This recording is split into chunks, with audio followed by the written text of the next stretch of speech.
زیادہ اہم مقاصد سے جب ہم غافل ہو کر گھٹیا مقاصد میں مشغول ہو جاتے ہیں نا، اس سے لہون کہا جاتا ہے۔ اور تکاثر صرف مال میں نہیں ہے، بلکہ ہر چیز کے اندر، دنیا کی ہر چیز میں کثرت حاصل کرنے کی کوشش کرنا، وہ مقام ہے، وہ عزت ہے، وہ شہرت ہے، وہ اسباب لذت ہے، وہ کوئی بھی، وہ علم ہے، ایون کہ علم نافع کے علاوہ، کیونکہ اس علم کی تو اس کی دعا مانگنی چاہیے، رب زدنی علما، ہمارے علم میں اضافہ فرما۔ لیکن ایسا علم جو دنیا کی ہی دوڑ میں ہمیں لگاتا جا رہا ہے، دنیا ہی کی راہ میں ہمیں دھکیلتا جا رہا ہے، اس علم کی کثرت بھی انسان کو ہلاک کر دیتی ہے۔ جیسے کہ آج کے دور میں سیکھنے کی غرض سے لوگ علم نہیں حاصل کرتے، بلکہ ایک دوسرے کو اپنا آپ دکھانا اور اپنی بڑائی بیان کرنے اور اپنی واہ واہ کروانے کے لیے اکثر لوگ جو ہیں ایڈمیشن لیتے ہیں اور تعلیم کی طرف آتے ہیں۔ تو یہ بھی کثرت ہی ہے نا، کثرت طلب نے انسان کو ہلاک کر دیا ہے۔ تھوڑا تھوڑا ساتھ ساتھ سوچتے جائیں کہ انسان اکثر بھول جاتا ہے کہ جب وہ دنیا کے مقاصد زیادہ بڑھا لیتا ہے، دنیا کے پیچھے بھاگتا رہتا ہے، تو اس کو دو نقصانات ہوتے ہیں۔ ایک تو یہ ہے کہ دنیا کے اندر اس کی ذمہ داریاں بڑھ جاتی ہیں، وہ تھک جاتا ہے، وہ جتنی کوششیں زیادہ کرتا ہے اس کے آرام میں کمی آنے لگتی ہے۔ اور دوسری چیز، تھکتا بھی ہے، لیکن تھکتا چونکہ دنیا کے راستے میں، تو پھر اس کے لیے آخرت میں کوئی حصہ نہیں ہوتا۔ کوشش کو بھی کرتا، ہو سکتا ہے کہ اللہ کی راہ میں کوشش کرنے والے سے زیادہ کوشش ہو اس کی جو دنیا کی راہ میں کوشش کر رہا ہے، لیکن کوششوں میں، نیت میں فرق ہے۔ اس لیے دنیا کی کثرت میں پڑنے والا شخص ڈبل نقصان برداشت کرتا ہے، دنیا کی ذمہ داریاں بھی اس پہ بڑھ جاتی ہیں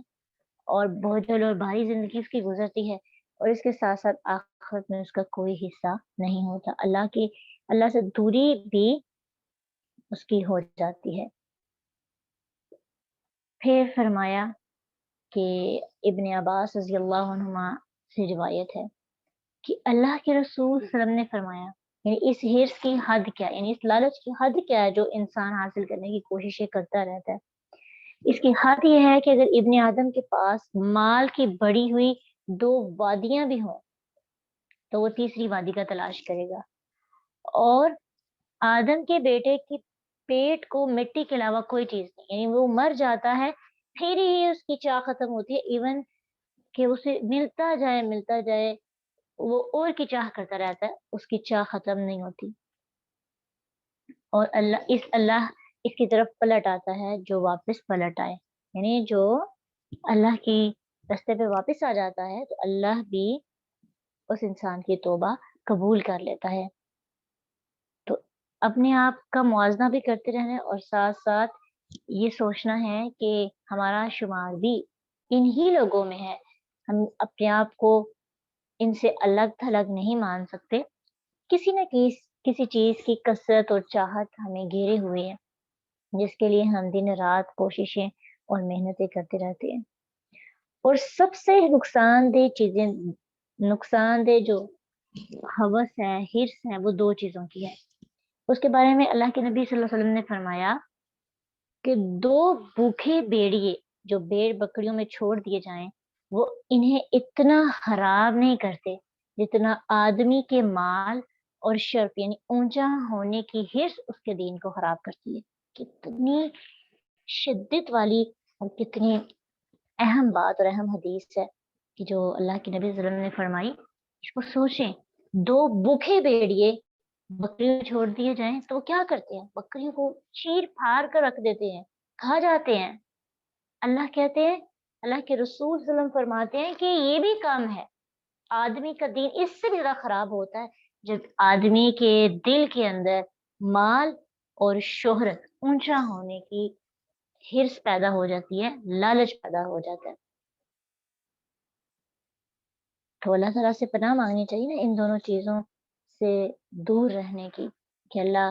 ہمیں شہرت کا نشہ اور مال کا نشہ، ان دونوں سے بہت دور رکھنا، ہم ان کی ایڈکشن کا شکار نہ ہو۔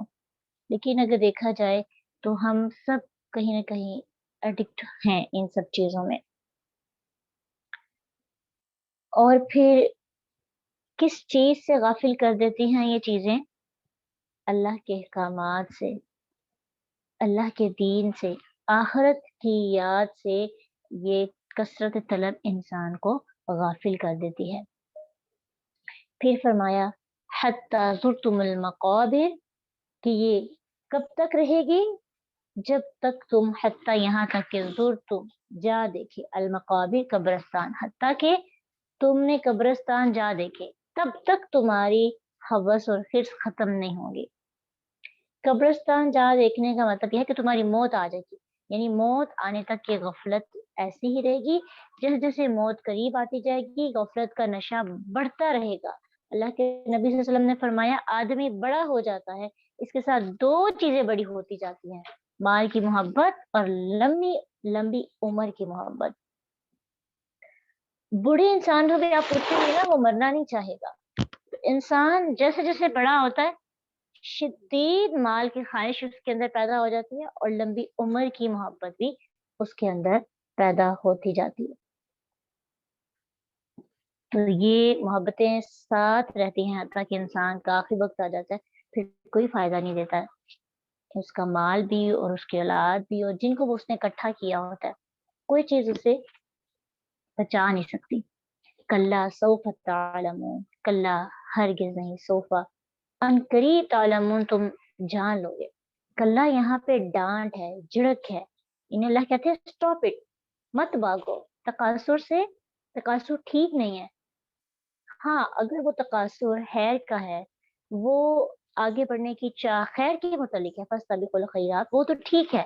کہ آپ نیکیوں میں آگے بڑھنا چاہتے ہیں، نیکیوں کی کثرت اور نیک کام کرنے کی کثرت آپ کے اندر ہے، صدقہ خیرات کرنے کی کثرت آپ کے اندر ہے،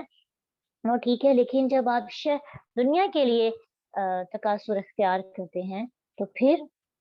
اللہ کہتے ہیں تم ان قریب اس کے بارے میں جان لو گے، جلدی تمہیں علم حاصل ہو جائے گا، یعنی موت کے آتے ہی تمہیں پتہ چل جائے گا کہ تم نے جو بھی کیا تھا وہ ٹھیک نہیں تھا۔ ثم کلا سوف تعلمون، پھر ہرگز نہیں، سوفا جلدی، تعلمون تم مان لو گے۔ یہاں پہ تاکید کے لیے بات دہرائی گئی ہے، یعنی اپنی غفلت کا انجام تم جان لو گے۔ کلا سوف تعلمون ثم کلا سوف تعلمون، پھر تاکید، کلا ہرگز نہیں، لو کاش، تعلمون تم جان لیتے، علم الیقین، یقین کا جاننا۔ اللہ کہتے ہیں کہ کاش کہ تم جان لیتے کہ کیا سلوک ہونے والا تھا تمہارے ساتھ۔ مسلمان اور کافر سب ہی جہنم کو دیکھیں گے یقین کی آنکھ سے۔ دنیا کے اندر تم امیجینیشن کی آنکھ سے دیکھتے ہیں نا، لیکن آخرت کے اندر ہم یقین کی آنکھ سے دیکھیں گے۔ اللہ سبحانہ تعالیٰ فرماتے ہیں تم میں سے ہر کوئی اس پہ وارد ہوگا اور پھر اسے یقین کی آنکھ سے دیکھ لے گا، اور کوئی شک و شبہ باقی نہیں رہے گا۔ جو سزا، جو پنشمنٹ انسان کو اس کی لاپرواہ ہونے کی وجہ سے دی جائے گی، کافر بھی دیکھے گا، مسلمان بھی دیکھے گا۔ تو اگر اس وقت کے آنے سے پہلے ہی ہم امیجینیشن کو اتنا یقین والا بنا دیں، ویسے بھی اللہ سبحانہ تعالیٰ آخرت کے بارے میں کہتے ہیں کہ وہ بالآخرۃ ہم یوقنون، کہ وہ ایمان والے بندے، وہ جو ایمان والوں کی اور کامیاب ہونے والوں کی صفات ہے نا، ان میں سے سب سے آخری صفت کیا ہے کہ وہ آخرت پر یقین رکھتے ہیں۔ تو آخرت کے معاملات پر یقین رکھیں گے تبھی ہمیں احساس ہوگا کہ جو اللہ نے باتیں کی وہ ٹھیک کہیں، اور ہم نے ان سے بچنا ہے اور اپنے ایمان کو ضائع ہونے سے بچانا ہے۔ پھر آگے سے ایک نیا ٹاپک شروع ہو گیا، یعنی ابھی تک جو تھا تکاثر کے ساتھ اس کا تعلق تھا، دنیا کی زندگی دھوکا ہے، دنیا کا مال دھوکا ہے، دنیا کا کمانا اور یہ سب چیزیں یہاں رہ جائیں گے۔ کل نفس ذائقۃ الموت، ہر نفس کو موت کا ذائقہ چکھنا ہوگا، اور جب موت آئے گی تو جتنا بھی انسان نے تکاثر اکٹھا کیا ہوگا، کثرت سے چیزیں اپنے سیو کی ہوں گی، کیا کیا چیزیں ہم سیو کرتے ہیں، مختلف طرح کے ہمیں شوق ہوتے ہیں، وہ جتنی بھی چیزیں ہم نے اپنی جمع کی ہوں گی ساری ادھر ہی رہ جائیں گی، وہ دھوکہ دے کے چلی جائیں گی۔ اور اللہ 3 بار اس کے علم پر ہمیں تاکید کی ہے کہ کاش کے لوگ جان لیں، اور جب جان لیں تو پھر مان لیں، جب مان لیں گے تو پھر انہیں احساس ہوگا کہ دنیا میں